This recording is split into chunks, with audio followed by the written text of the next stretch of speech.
Point ni saya nak bagi tahu tuan-tuan dan puan-puan. This is the problem dalam negara kita. Masalah dalam negara kita ni apabila politik itu memainkan neraca bangsa dan agama untuk nak memenangkan pilihan raya. Yang nak menangkan pilihan raya, dia main neraca bangsa dan agama. Dia main sentimen itu, tuan-tuan. Dia stir the water. Sebab itu yang paling mudah. Nak cerita tentang reformasi, nak cerita tentang kleptokrasi, nak cerita tentang 1MDB, nak cerita tentang lembu dalam kondo, yang tu susah. Susah sangat. Yang senang ni, tuan-tuan, adalah kalau tak undi Melayu, habis Cina akan menguasai negara kita. Itu senang. Kalau kita tak undi Melayu, bukan kafe orang Melayu kita. Itu senang. Benda macam tu senang nak dimainkan. Dengan orang kampung, dengan orang-orang yang sekolah tak apa ni tinggi, atau sekolah tinggi tetapi pemikiran politik dah terlalu cetek. Saya jumpa 2-3 orang macam ni. Tak boleh kita tak boleh dibiarkan orang bukan Melayu ni memijak kepala kita. Saya kata, siapa yang memijak kepala kita selama puluh tahun ni? Sebab setahu saya, yang memerintah kita tak pernah bukan Melayu, semua Melayu. Tapi kenapa masih kita kena pijak? So akhirnya yang memijak kepala kita ni bukan orang Melayu. Orang Melayu juga. Kan? Bukannya bukan Melayu, sorry. Orang Melayu juga. Jadi dia bukan isu bangsa, dia bukan isu agama, tapi isu integriti. Integriti itu, tuan-tuan, tidak terikat dengan bangsa, tidak terikat dengan agama. Integriti itu terikat dengan kepribadian manusia itu sendiri. Kepribadian manusia itu sendiri, sama ada dia nak atau tidak. Ada yang kata, kalau dia Islam, dia lebih takut dengan Tuhan. Kalau dia Islam, dia lebih takut dengan Tuhan. Ya ke? Ya ke? Tuan-tuan tahu tak siapa pemilik genting Highland tu? Yalah, yang gotong semua tu, Tan Sri tu semua, tak apalah.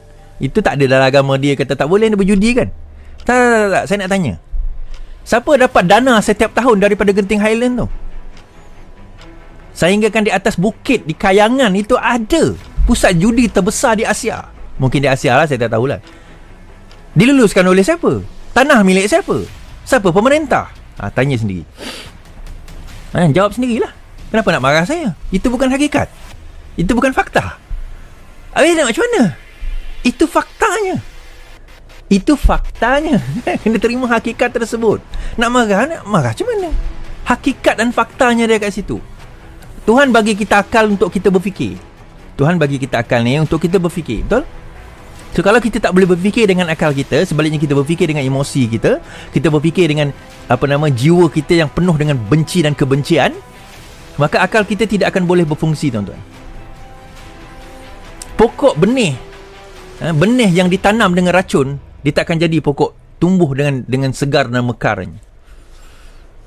Betul? Sebab kebencian itu adalah racun. And regardless apapun apa orang tu buat pada kita, akhirnya kita akan timbullah kebencian demi kebencian sepanjang-panjang masa. Dan yang menanamkan kebencian ini, macam saya kata, itu parti-parti politik. Parti-parti politik sendiri yang menanam kebencian tersebut, terutama parti-parti berdasarkan agama dan juga berdasarkan berlandaskan bangsa. Dan saya nak sebut juga tentang Wan Saiful ni, tuan-tuan. Dia duduk kata pasal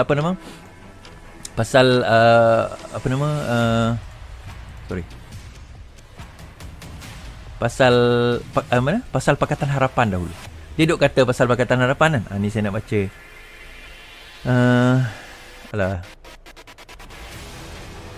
Wan Saiful Wan Jan ni, siapa dia ni, tuan-tuan? Mungkin ada yang lupa lah. Saya ingatkan.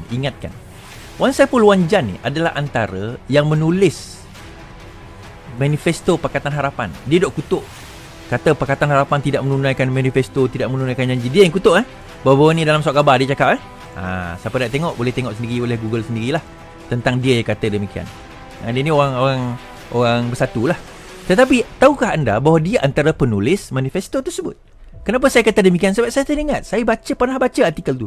Saya cari-cari, jumpa rupanya saya jumpa. Saya baca, tak cukup data, penulis manifesto PH mahu kerajaan bercakap benar tapi tak mampu tunai janji. Siapa yang berkata demikian?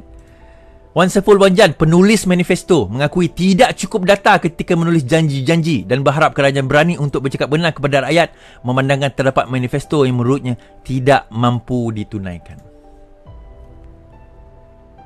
Tuan-tuan, siapa yang tulis tu? Wan Saiful Wan Jan. Siapa yang bentangkan manifesto tu? Wan Saiful Wan Jan. Tiba-tiba hari ni dia turn around, kemudian dia kata, manifesto ini adalah Pakatan Harapan tidak berjaya menunaikan manifestonya. Pakatan Harapan tak boleh pakai. Pakatan Harapan itu, Pakatan Harapan ini. Tahu tak? Yang antara yang mengatakan manifesto PH bukan kitab suci itu dia sendiri. Ni saya sebut dalam surat khabar ni, manifesto PH bukan kitab suci, Wan Saiful. Dia sendiri yang cakap. Dan menulisnya dia sendiri. Sekarang ini dia turn around, tiba-tiba dia kata Pakatan Harapan tidak menunaikan manifesto. Oh macam ni tuan-tuan nak percaya? Oh macam ni tuan-tuan nak percaya ke? Kemudian sekarang bila dia turn around, dia macam ni tuan-tuan. Saya nak cerita. Pengkhianat ni dia dah tak tahu pergi ke mana dah. Dia nak patah balik ke Pakatan Harapan, dia malu. Dia nak, sebab dia dah orang Sarawak kata menyonsong ke depan. Dah pergi ke depan dah. Dah bersenggama dah. Cari perkataan senggama. Siapa yang tak faham pesan senggama, dah bersenggama. Cut. Bersenggama. Untuk joke dewasa je. Bersenggama dah dengan UMNO. Dah bersenggama dengan PAS. Bersenggama dengan pengkhianat. Bersenggama dengan orang yang mengkhianati mandat rakyat dulu. Okey, tak apa. So dia nak turn around, tak boleh, dia malu. So apa dia buat tuan-tuan? Dia tuduh Pakatan Harapan tidak menunaikan janji, sebab itu kita tinggalkan Pakatan Harapan. Bubang. Okey. Then what happened? Sekarang ini kita buka satu persatu cerita. Rupanya dia yang tulis manifesto. Rupanya dia yang kata manifesto bukan kitab suci. Dia rupanya. Betul lah kita kata dahulu bahawa Bersatu telah sabotaj Pakatan Harapan. Betul kita kata dulu mereka telah sabotaj Pakatan Harapan. And the same thing yang saya nak katakan sekarang ini, saya boleh berkata lah sebab nama saya tak ada dalam Parti Keadilan lagi kan. Muda dan juga pejuang. Dan juga Warisan dah umum parti mereka sekarang ini di Johor dan mungkin akan bertanding. Warisan akan letakkan calon. Memang muda tak akan bertanding dengan kita. Nampak gayanya tak bertanding, tak bertembung. Tapi kita ni ingat tuan-tuan Warisan ada kat situ, pejuang ada kat situ. Parti Integriti pun ada kat situ. Ezam Makno. Ezam kata akan letak di mana pejuang nak letak. Anda ingat siapa yang rugi? Sekarang ni bertembung ni, kalau PAS lawan dengan UMNO, okey, pecah. Tapi pembangkang pun akan pecah juga. Pejuang kat situ, Warisan kat situ. Kita nak tengok pejuang dengan Warisan dia letak tak dekat kursi muda nanti. Saya nak tengok yang tu. Dia letak tak? Dan ada kemungkinan tak kalau satu hari nanti kalau muda menang besar, yang lain tu tak menang, PH tak menang, ada kemungkinan tak dia akan bergabung dengan UMNO? Bukan menang besar lah, menang tak besar contohnya. Tiba-tiba UMNO BN menang tak besar, muda menang a few lah katakan. Ataupun masa tu Pakatan Harapan menang tapi menang tipis. Tuan-tuan, apa yang saya tak risau dengan kerajaan ni, dengan muda ni? Apa yang saya tak risau? Syed Saddiq sendiri sebut antara penaja dia siapa? Antara penaja muda ni siapa? The funder. Kita tengok tycoon yang berada di belakang muda. Tycoon ni dulu kaya disebabkan oleh Perdana Menteri mana tuan-tuan? Tuan-tuan fikir ta'akul, betul lah, bertakul, fikir dan kajilah sendiri. Dia orang ni kaya di bawah Perdana Menteri yang mana. Okey.